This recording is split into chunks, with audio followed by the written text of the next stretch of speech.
I've been requested to talk on success through spirituality. It seems a woodcutter, a very hard-working woodcutter, was cutting wood at the edge of the forest, who believed in the philosophy, working hard is all that which makes a difference in life. So this woodcutter was cutting wood at the edge of the forest. A monk was passing that side. The monk looks at this woodcutter and tells him, if you trust what I am saying, and if you are willing to take a little risk, what 8 to 9 hours of hard work that you're doing, by which you're struggling to fill your stomach, the same 8 to 9 hours will fill 1 week of your food. The same 8 hours, 9 hours will fetch you 1 week of food, which you're struggling for 1 day. But you should be willing to take a risk and trust what I'm saying. So leave the security of being at the edge of the forest, go a little more deeper, take the risk, and then see what happens. This woodcutter bows down to the master, takes the risk, goes a little more deeper into the forest, and lo, to his surprise, he finds that there is a sandalwood trees. When he finds sandalwood trees, he feels very happy. The same 8 to 9 hours of hard work was fetching food for him 1 week to 2 weeks. He felt very, very happy. After some days, he comes back to the monk who was on the edge of the forest, touches his feet and thanks him profusely. And the monk, it seems, again says, if you trust what I am saying, and if you can learn to drop your security of being at the sandalwood tree, take a little more risk and go deeper into the forest, the same 8-9 hours which is giving you to 1 week to 2 weeks of food, you will get for 1 month to 2 months. He couldn't imagine that such a possibility, but trusts the master, drops the security of being at the sandalwood trees, goes deeper, not knowing what is. For him, when he goes deeper, lo, he finds that there is copper mines. He feels very happy, few hours of work, now 2 to 3 months of food he gets, feels very happy, and he says, nothing more can I ask from God. Very, very grateful, comes back to the edge of the forest, thanks the monk, and again the monk says, if you can drop the security of being at the copper mine, if you're willing to take a little more risk, trust what I am saying, the same hours of work that you're doing will fetch food for 1 year. He couldn't imagine how that is phenomenal is possible. Then he again follows the master, goes deeper, and lo, he finds, you can fill up the story, he finds what? A silver mine. Now he feels very happy, nothing more can be there. Then again he comes and bows down to the master and says, Master, right, I have really reached the acme of my fulfillment. And the master again repeats the same dialogue. And they say, same few hours will fetch food for you for 10 to 20 years. He couldn't imagine. Then again he goes deeper, and then he finds what? A gold mine. And he says, my God, this is enough. There cannot be more than that. Then again he comes and bows down to the master, and the master repeats the same dialogue. If you can drop the security of being at the gold mine, if you trust what I'm saying, and if you're willing to take a little more risk, and you will find for your whole life, you will fetch food. You couldn't imagine, goes deeper, and then he finds diamond mines. He finds diamond mines, and then he feels so happy, food for his whole life. But then he started pausing and asking, if the diamond mine is deep in the forest, why is that my master is at the edge of the forest? Why is he not at the diamond mine? That means he has discovered something which is more than the diamonds. And that is why he's at the edge of the forest, or else he will be at the diamond mines. With this question, it seems he comes, bows down to the master and says, Master, I'm sure there is something more valuable than the diamond, because of which you are here. And I can't understand what can be more valuable than the diamond. Why are you here? This jijnasa, this thirst for divine knowledge emerges.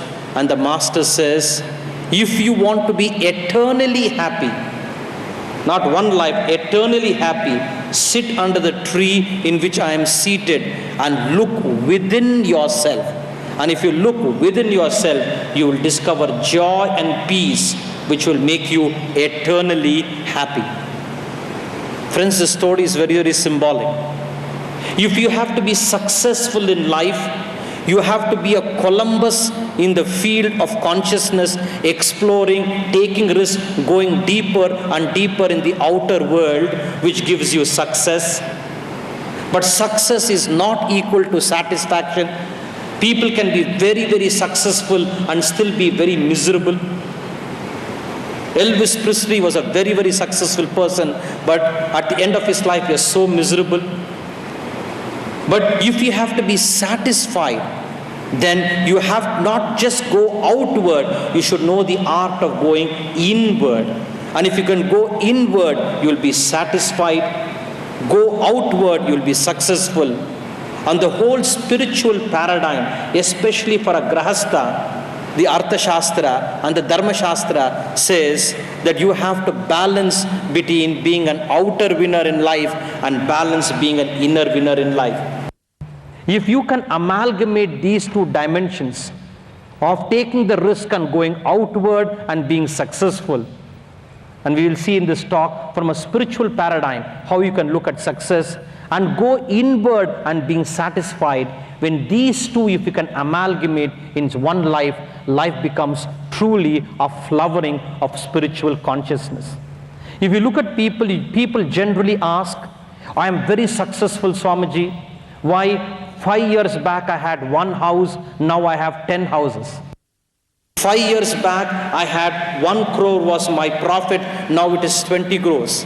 So people's paradigm of success is more and more and more. This is what is called as the horizontal growth.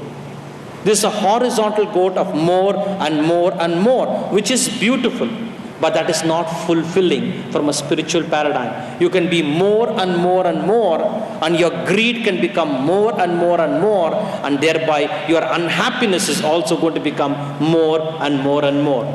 In and through this horizontal growth, if we can bring a vertical growth along your horizontal growth of more money, more name, more industries, while you're going through, if you can bring a vertical growth, and the vertical growth is 10 years back, how calm I was, and now how calm I am. 10 years back when somebody criticized me, how I was able to tolerate that, now how I'm able to tolerate. And if I have grown in that area, that is a vertical growth. And in life, if horizontal and vertical both can be included, you will find there is a flowering of consciousness. And therefore, from a spiritual paradigm, Artha Shastra talks about how you can bring about horizontal growth. Dharma Shastra talks about how you can become vertical growth.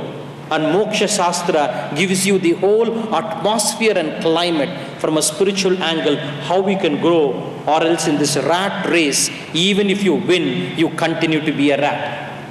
For both success and satisfaction from a spiritual paradigm, and my workshops called Life, I explore on this very deeply.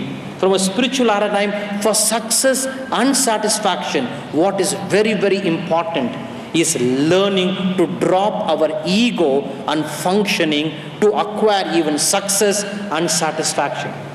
People find it difficult to understand, no, you need ego to be successful. No, we don't need ego to be successful, we need commitment to be successful.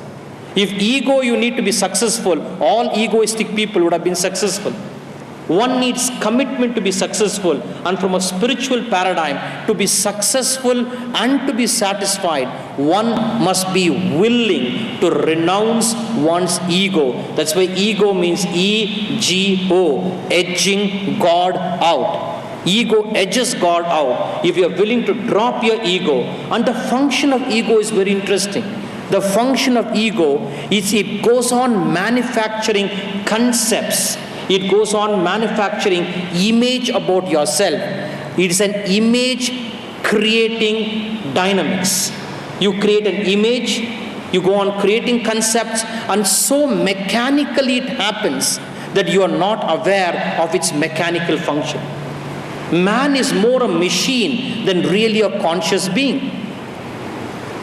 Please look, we are more like a machine than a conscious being. The more you bring in consciousness in whatever you're doing, you're bringing a dimension of a spiritual paradigm, and then you will find what is snatching away your happiness is the ego manufacturing machine in us, which create concepts, which create image, and therefore this process is highly, very, very mechanical, which we are not aware.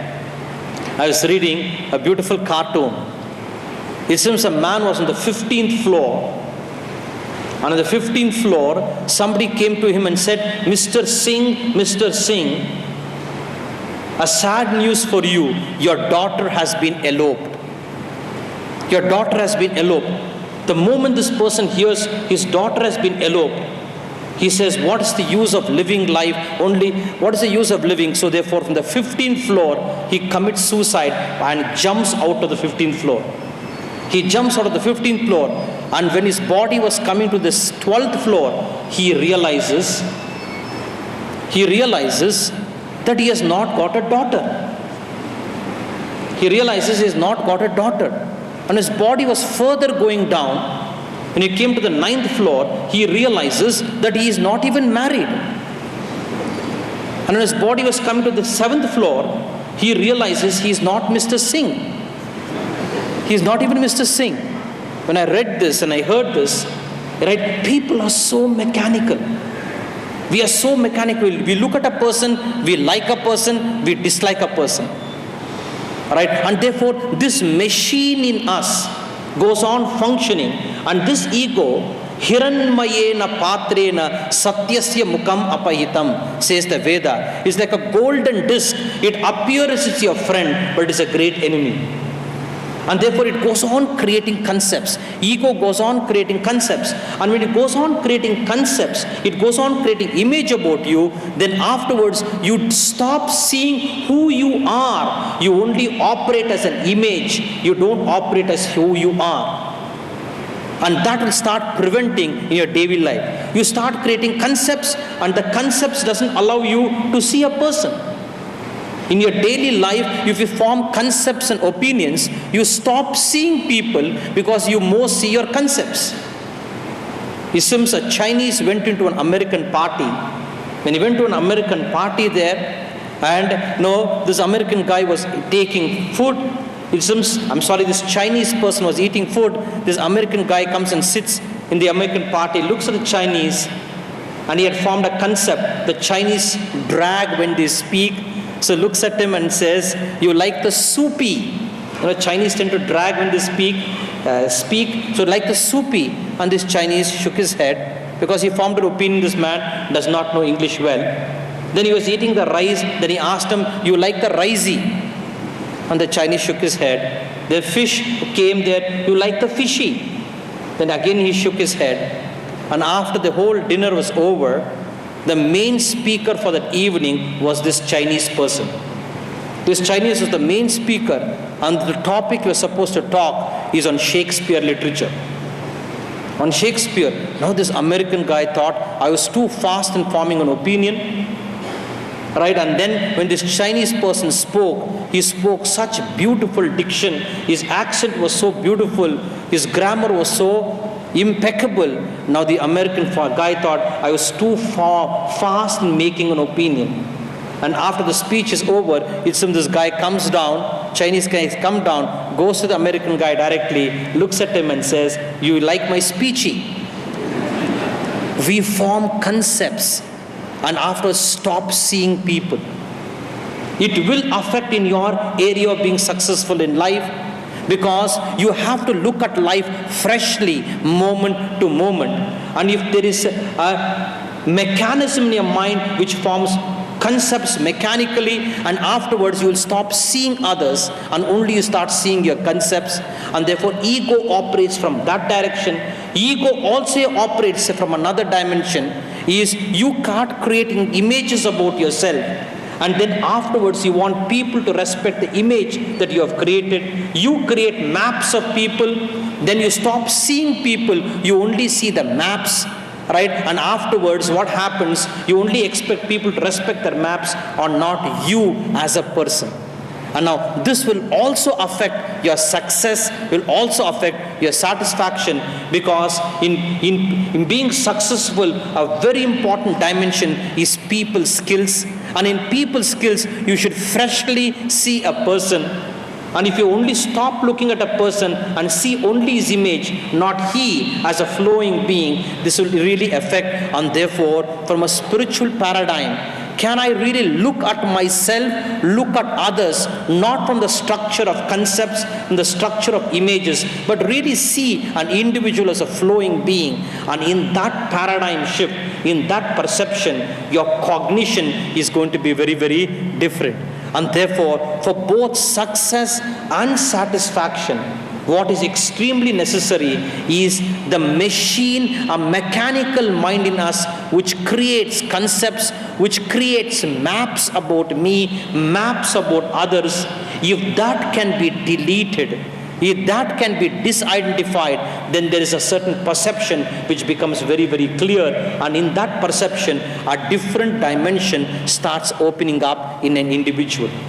When that phenomena happens from a spiritual paradigm, when that phenomena, which is indeed the work of a spiritual sadhana, to disidentify with this mechanism, then what happens when that happens? Now you find your mind becomes extremely silent. Your mind becomes silent. And in that silent mind, you experience joy. And in that silent mind, you start seeing what is as is, what is not as is not. For success also, you should know what is as is.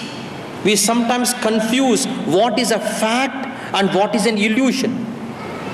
Therefore, all Vedic mantras we say, Om Shanti, Shanti, Shanti. Why Shanti? Because once then the ego is reduce and renounce, the mind becomes calm. And when the mind becomes calm, you experience joy within, and you are able to see fact as fact. And when you are able to see fact as fact, your higher chakras or your higher centers starts opening. Therefore, Hindus put bindu in between the eyebrows, representing symbolically you can look life from higher centers. You can look life from your basement. You can look life from the terrace of your life. When your higher center starts opening, the same world you will start looking very differently. Creativity is that. Creativity is the same thing, you look very differently. Walt Disney was an unsuccessful cartoonist drawing cartoons, and one day when he's drawing cartoons in the garage of a church, that the garage was infested with rats. Rats were going up and down, but Walt Disney looked calmly at the rat and thus got the idea of Mickey Mouse, and rest is history.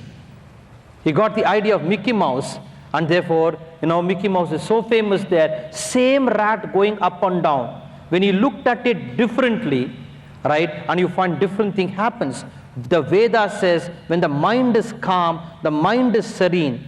When you have renounced your ego and the concept creating mechanism, the same mind will start looking things differently, and in that differently looking, you experience peace within, and creativity can open in that space.